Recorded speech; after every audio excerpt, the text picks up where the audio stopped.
किती सांगू तर मी वर उभं राहू त्यावर उभं राहू.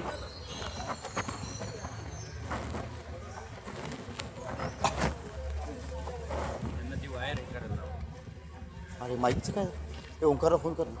माईक हवाय का? विचार त्यांनी चार्जिंग करून ठेवलाय का. तो येणार नाही का? आधी चार्जिंग केलं का बघ. थोड़ा आगे आइए.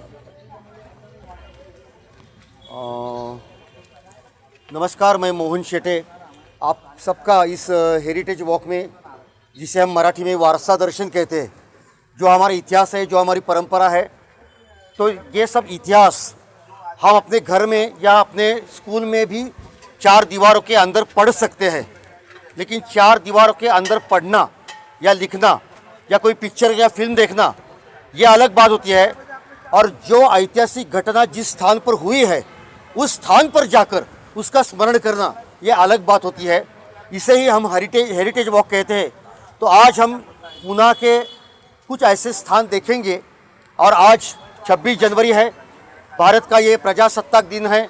तो इस दिन में जिन लोगों के कारण हम ये प्रजासत्ताक निर्माण कर सके, हम देश में स्वातंत्र्य ला सके, अंग्रेज़ों के साथ संघर्ष कर सके, ऐसे हमारे जो इंडियन आइडल्स हम जिसको कह सकते हैं, जो हमारे महान क्रांतिकारक थे, तो उनको कुछ दर्शन करना ये आज का इस कार्यक्रम का हेतु है. और पुणे में तो ऐसे बहुत स्थान हैं. हम एक दिन क्या, एक सप्ताह के लिए भी ऐसा कार्यक्रम कर सकते हैं. इतने लोग पुणे में आए थे, यहाँ रहे थे, उन्होंने पराक्रम किया था. तो ऐसे बहुत सारे स्थान हैं. आज हमने इस कार्यक्रम का जो प्रारंभ किया है ये कांग्रेस भवन की वास्तु है. तो यहाँ कौन सी ऐसी घटना हुई थी जिसको हमें स्मरण होना चाहिए और हम और लोगों को भी बता सकते हैं. देखिए, यहाँ एक स्टैचू है, यहाँ एक पुतला है, और वो है नारायण दाभाडे, इस युवक का है. ये जो घटना है ये 1942 की है.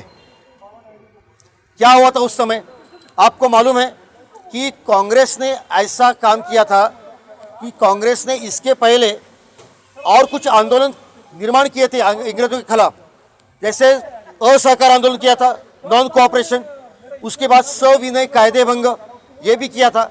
लेकिन तीसरी बार जो महात्मा गांधी ने आदेश दिया था वो था ब्रिटिशों को चले जाओ, यानी कि क्विट इंडिया. ये कार्यक्रम कब हुआ था, ये 6 अगस्त को मुंबई में जो गवालिया टैंक मैदान है वहाँ कांग्रेस का अधिवेशन था, 6 अगस्त 1942. और उस समय गांधी जी ने जो भाषण किया था, महात्मा जी ने जो भाषण किया था, वो बहुत ही तेजस्वी भाषण था. और उन्होंने 2 आदेश दिए थे, 2 ऑर्डर्स दी थी. एक अंग्रेज़ों को कि चले जाओ, क्विट इंडिया, भारत छोड़ के जाओ.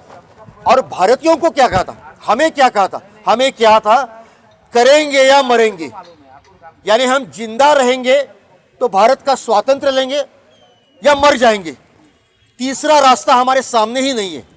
तो गांधी जी ने ये भाषण दिया था 6 अगस्त को मुंबई में 1942 में. उसका परिणाम क्या हुआ, अंग्रेज सरकार इतने संतप्त हो गए कि उन्होंने गांधी जी, पंडित जवाहरलाल नेहरू, मौलाना अबुल कलाम आज़ाद और बहुत सारे बड़े बड़े नेता थे, वल्लभ भाई पटेल, इन सारे लोगों को गिरफ्तार किया.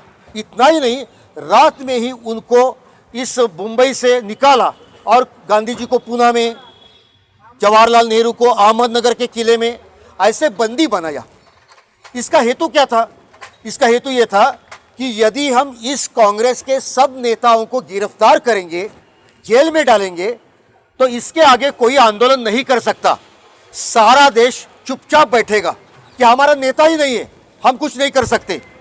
लेकिन अंग्रेज ये नहीं समझ रहे थे कि नेता नहीं हो तो क्या हुआ, यहाँ के बच्चे भी लड़ सकते हैं. ये भारत का पराक्रम का इतिहास है. उस समय 6 अगस्त को ये हुआ.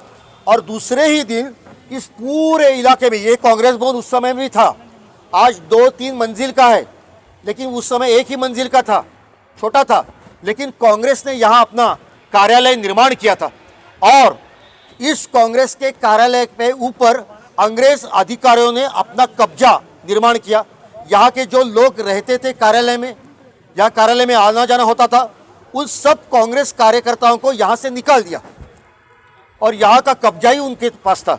उस समय पूना का पुलिस सुपरिटेंडेंट था, उसका नाम था सर हेमंड, और ये इतना क्रूर था, इतना भयंकर था।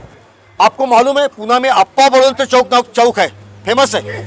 उस चौक में उन्होंने रणगाड़ा यानी टैंक लाया था कि इतनी दहशत निर्माण हो जाए, इतने सारे लोग डर जाए। तो इतना ये हेमंड अधिकारी बहुत ही क्रूर था। ऐसे अधिकारी के सामने बहुत बड़े बड़े भारतीय लोग भी डर जाते थे। और मेरे सामने वो दृश्य आता है जब मैं वह कहानी पढ़ता हूँ कि इस पूरे इलाके में पुलिस खड़े थे, उनके पास हथियार थे, उनके पास बंदूकें थी, और उन्होंने सारे लोगों को कहा था कि अंदर जाना मना है। तो इस समय ये पूना जो शनिवारवाड़ा है उसके पूरब में, जिसको हम कस्बा पेट कहते हैं, आपको मालूम है कस्बा पेट, वहाँ से लोग आए और उन्होंने जब देखा कि हमारा कांग्रेस भवन लेकिन उसके ऊपर पुलिसों ने अपना कब्जा किया है, तो उन्होंने जुलूस निकाला, यात्रा निकाली कि हमें जाना है अंदर। तो यहाँ इस सामने ये झटापट हो गई और वो अंदर जाना चाहते थे। पुलिस कहते थे नहीं जाने देंगे, अंदर जाने के आपने यत्न किया तो हम लाठी मारेंगे, ऐसा यह हो रहा था। तो जो बड़े लोग थे उनको तो डराया, वो भागने लगे, लेकिन छोटे बच्चे थे तो पुलिस उनको कहने लगे यार तुम तो छोटे हो, तुम क्यों ऐसा प्रयत्न करते हो अंदर जाने का, तुम्हें भी लाठी मारेंगे या गोली भी मारेंगे। लेकिन उस जुलूस में वो छोटे छोटे बच्चे थे, उसमें एक 15-16 बरस का नारायण दाभाड़े नामक छोटा बच्चा था, जैसे आज 9वीं 10वीं कक्षा में पढ़ने वाला बच्चा होता है ना, इतना छोटा बच्चा था। और वो कहने लगा, उसके हाथ में झंडा था, वो तिरंगी झंडा था। लेकिन आज जब अशोक चक्र होता है, उस झंडे पे अशोक चक्र नहीं रहता था, चरखा रहता था, जो हम वहाँ देख रहे हैं। कांग्रेस के झंडे पे आज भी चरखा होता है, तो चरखा उस झंडे पे था। और उस समय यही हमारा नेशनल फ्लैग था, और वो झंडा लेकर अंदर जाने लगा। तो वो हेमंत साहब और उसके अधिकारी कहने लगे अगर तूने अंदर जाने का प्रयत्न किया तो हम तुम्हें गोली मारेंगे। उनको ऐसा लगता था पुलिस लोगों को कि ऐसे हम बताएंगे, ऐसी वार्निंग देंगे तो ये बच्चा डर जाएगा और घर जाएगा। लेकिन ऐसा नहीं हुआ। उन्होंने, वो पुलिस लोग खड़े थे उसमें से अंदर जाकर, और ऐसे ही जो सीढ़ियाँ होती है, इस सीढ़ियों से ऊपर जाने लगा। वो ऊपर जाने लगा तो अंग्रेज़ों ने उसको गोली मारी, और पहली गोली उसके पाँव से गई और वो खून बहने लगा, और तो लंगड़ने ऊपर जाने लगा। पैर से खून बह रहा था, बहुत दुख हो रहा था, फिर भी ऊपर गया। और जहां हम आज यहाँ का तिरंगी झंडा देख रहे हैं, आज यहाँ 26 जनवरी के कारण यहाँ तिरंगी ध्वज लहरा रहा है। लेकिन उस समय ये जो आगे वाला भाग वहाँ है, वहाँ जाकर उन्होंने ये तिरंगी झंडा फहराया। देखिए यहाँ इतने बड़े बड़े अधिकारी थे, पुलिस थे, बंदूकधारी थे, लेकिन उनसे न डरते हुए ये छोटा बच्चा ऊपर गया और उन्होंने ये झंडा लहराया और कहने लगा भारत माता की जय, वंदे मातरम, महात्मा गांधी की जय। परिणाम क्या हुआ?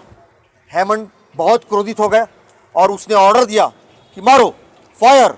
और चारों बाजू से गोलियों की बौछार हो गई, और इतना छोटा बच्चा, उसके अंदर इतनी गोलियां गई कि खून से लथपथ होकर ऊपर से नीचे गिर गया, और वही उसका मृत्यु हो गया। तो देखिए हमारे पूना ने बलिदान किया है। 6 अगस्त को महात्मा गांधी को गिरफ्तार होते हैं, और 9 अगस्त को सबसे पहले हिंदुस्तान में क्रांति की ज्वाला प्रज्वलित होती है, और वो करने वाला हमारे पूना का 16 बरस का बच्चा होता है। इसे हमें सभी को अभिमान होना चाहिए, हमें गर्व होना चाहिए। तो ऐसे नारायण दाभाड़े की यहाँ प्रतिमा निर्माण की है। तो जब मैं यहाँ आता हूँ तो मेरे मन में ये भावना आती है कि जिस मिट्टी के ऊपर हम यहाँ से आ रहे हैं, जा रहे हैं, चल रहे हैं, शायद उस मिट्टी के कणों में उस वीर के खून का आज भी कुछ सुगंध आता होगा। यही वो इतिहास हुआ है, यह इतिहास की भूमि है। जैसे हमें बचपन में ऐसा गीत सिखाया था, आओ बच्चों तुम्हें दिखाए झांकी हिंदुस्तान की, इस मिट्टी से तिलक करो, ये धरती है बलिदान की, ये धरती है बलिदान की। इसी तरह ये बलिदान की धरती है, और हमारे देश का बहुत बड़ा उज्जवल इतिहास, उसकी एक घटना यहाँ हुई है। और नारायण दाभाडे के बलिदान से प्रेरित होकर पूरे हिंदुस्तान में बहुत बड़ा स्वातंत्र्य का संग्राम हुआ।